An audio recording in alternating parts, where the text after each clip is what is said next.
त्याचं कॉन्सन्ट्रेशन कसं वाढत जातं बघा. मी 1 2 3 म्हणलं सिद्धांत की तू हात वरच ठेवायचा आहे तुझ्या पूर्ण ताकदीनिशी आणि मी पूर्ण खाली करायचा प्रयत्न करेन.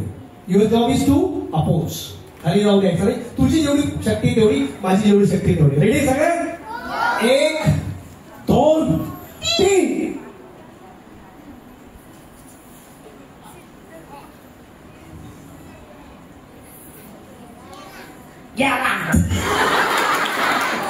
पहिला अटेम्प्ट झाला. आता दुसरा अटेम्प्ट बघा. रेडी?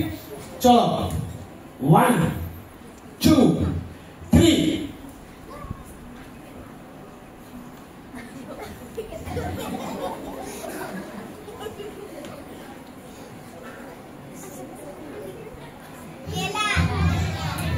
काय फरक जाणवला? What was the difference? दुसऱ्यांदा त्याचा प्रयत्न. आता तिसरा बघा. रेडी? 1 2 3. काय म्हणलीस का? पैस काय लक्षात आलं? लटकलं तरी खाली जाऊ दे. What I did? मी म्हणलं काय म्हणलीस का? What I did? I cheated. मी त्याच्यासोबत चिटिंग केलं. त्याचा फोकस फिक्स होता. मी त्याला डिस्ट्रॅक्ट केला. काय म्हणलीस? गो गो म्हटलं. त्याने बघितलं नाही बघा तिकडे. हे डिड सी.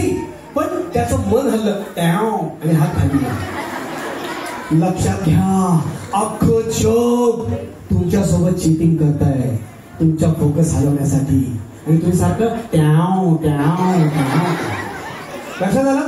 सो कॉन्सन्ट्रेशन वाढवण्यासाठी डिस्ट्रॅक्शन कमी करणं गरजेचं आहे. कळलं सगळ्याला?